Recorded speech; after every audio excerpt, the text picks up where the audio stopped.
이랬다가 저랬다가 이 두 가지 마음이 동시에 공존을 하게 되는 거예요. 그러면 너무 하고 싶어, 나도 하고 싶어. 그런데 처음 하는 거라서 무섭고 두렵고 불안하고 긴장돼. 도대체 어쩌라는 거야? 할 건지 안 할 건지 빨리 결정해.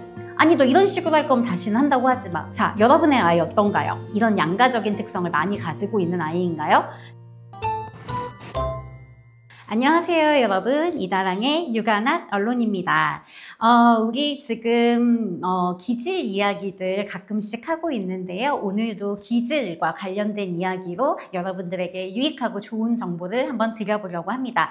오늘 기질 가지고 이야기할 특성의 아이는 바로 양가적인 특성을 가지고 있는 아이입니다. 자, 양가적인 특성을 가진 아이, 어떤 아이인지 먼저 살펴볼게요. 우리가 지난번 기질 영상에서 굉장히 새로운 것들을 좋아하고 추구하고 호기심이 많은 그런 어떤 기질 특성이 있다라고 했고, 또 한 가지 측면은 조금 두렵고 또 내가 새로운 자극은 피하고 싶어하고 불안이 좀 높고 약간 이런 기질, 이게 두 가지를 얘기를 했었어요. 그런데 이제 한쪽 특성을 되게 우세하게 가지고 있는 친구들도 있지만 상당수 또 많은 아이들이 이 두 가지 특성을 동시에 가지고 있습니다. 이런 아이들의 경우 어떤 행동들을 주로 하게 될까요? 자, 바로 이랬다가 저랬다가 하는 행동을 하게 됩니다. 새로운 걸 봤어. 그러면 너무 하고 싶어. 너무 호기심 생기고 나도 하고 싶어. 그런데 동시에 어떤 마음이 들어요? 그런데 처음 하는 거라서 무섭고 두렵고 불안하고 긴장돼. 이 두 가지 마음이 한 상황에서 동시에 공존을 하게 되는 거예요. 물론 아이들이 뭐 어느 정도는 이런 모습이 양쪽 다 나타나는 경우가 종종 있지만 이 특성이 굉장히 두드러지는 친구들이 좀 상담에서 좀 우리가 좀 많이 만나게 돼요. 이런 아이들 키우면 부모님이 어떤 마음이 들겠어요? 자, 아이가 하고 싶다고 해가지고 이제 그래 해라 하고서 이제 데리고 왔어요. 표도 끊고 뭐 한다고 쳐봐요. 그런데 아이가 갑자기 나 안 할래 엄마, 무서워, 안 하고 싶어, 이렇게 얘기를 하는 거예요. 그럼 우린 또 이제 약간 배웠으니까 그래 어쨌든 아이가 무섭다고 하니까 공감을 해줘야 될 것 같은 거죠. 그러니까 아이한테 무섭구나, 두렵구나, 하고 싶지 않으면 안 해도 돼, 이제 이렇게 얘기를 하게 되는 거예요. 근데 아이 마음엔 어떤 마음이 있어요? 아니 하고 싶다고, 하고 싶은 마음이 있는 거예요. 그러니까 다시 또 하겠다고 해요. 그럼 해봐라. 그럼 아이가 또 다시 어떻게 얘기해요? 무섭다, 이제 이렇게 얘기를 하는 거예요. 그러면 이거 속 터져. 부모님이 이제 나중에 결국 어떻게 얘기하게 돼요? 도대체 어쩌라는 거야 엄마한테? 아빠 보고 어쩌라는 거야? 할 건지 안 할 건지 빨리 결정해.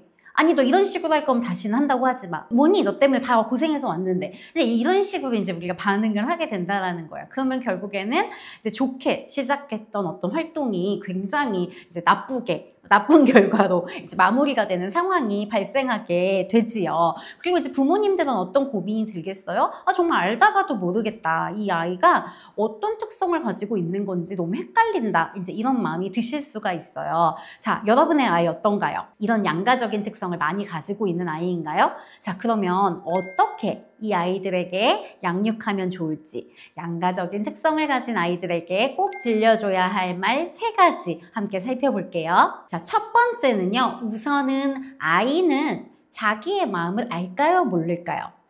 모릅니다. 자기가 지금 되게 하고 싶은 마음이 큰 건지 두려운 마음이 큰 건지 이것도 모르고요. 이 두 가지 마음이 자기 안에 공존하고 있다는 사실조차 잘 모를 수가 있습니다. 자, 그러면 이제 우리가 아이가 계속 살아갈 것들을 생각했을 때 얘가 자기 감정에 대해서 조금 잘 이해하고 인식을 해야 여튼간 표현을 하고 조절할 수 있잖아요. 인식, 표현, 조절 이렇게 가야 되니까요.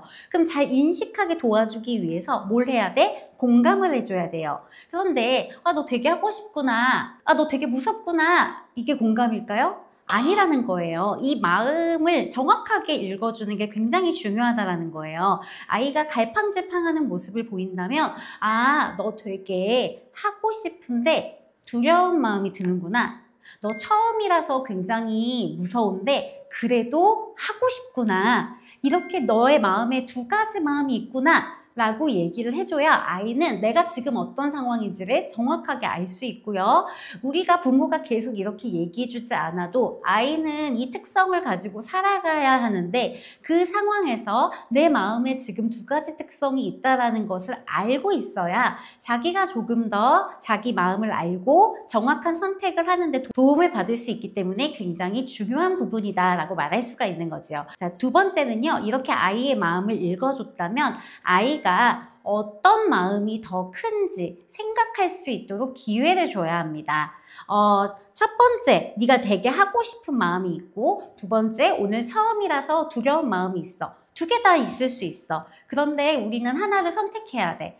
네가 여기서 같이 지켜보면서 네 마음에 오늘 하고 싶은 마음이 더 큰지, 무서운 마음이 더 조금이라도 큰지 무게를 같이 재보자. 그러니까 내 마음, 내 욕구에 무게를 재는 연습을 할 수 있도록 도와주는 말을 해주면 굉장히 좋습니다.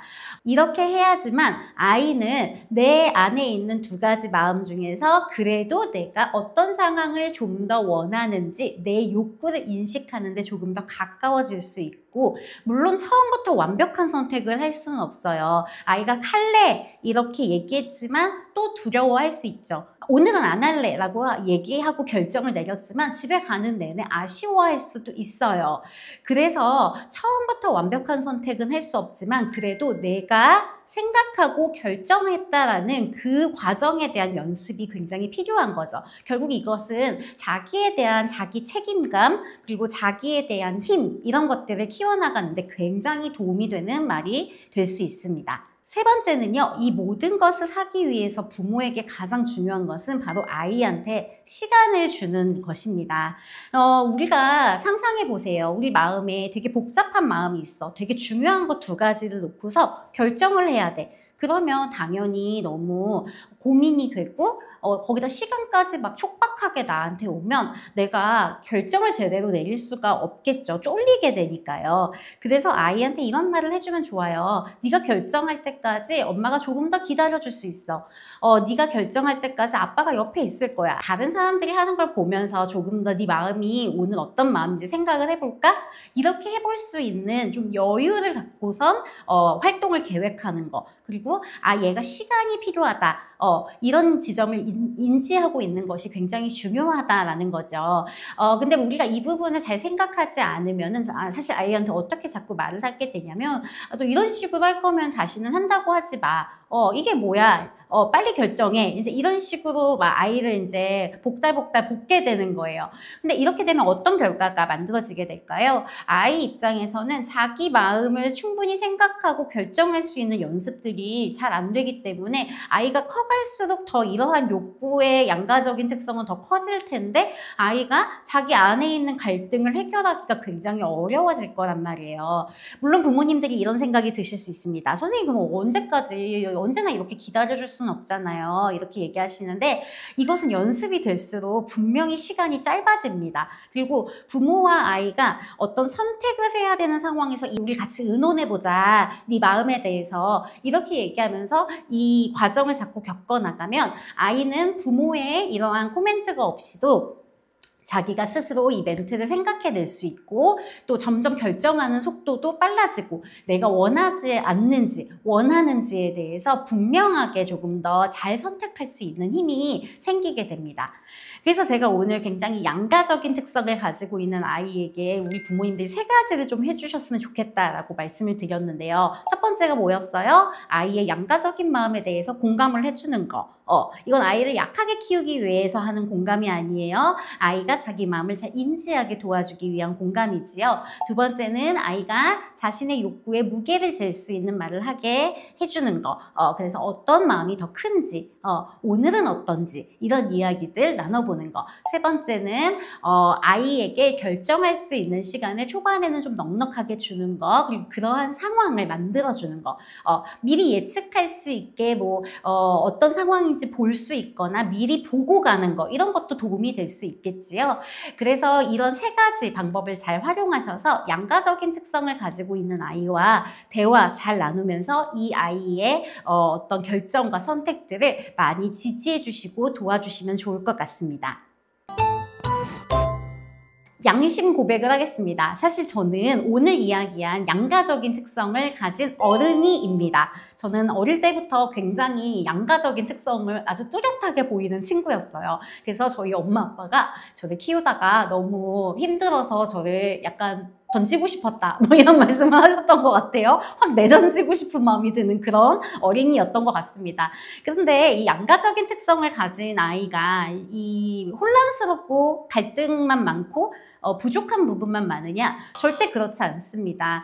모든 기질 특성을 이렇게 뒤집으면 좋은 장점이 있잖아요. 양가적인 특성을 가진 아이들은 양쪽의 특성을 뒤집은 장점을 다 가지고 있습니다. 제가 제 입으로 이런 얘기하려니 굉장히 쑥스럽네요. 그런데 신중하게 잘 고민하고 결정하고 나면 불도저같이 달려갈 수 있는 힘을 가진 친구들입니다.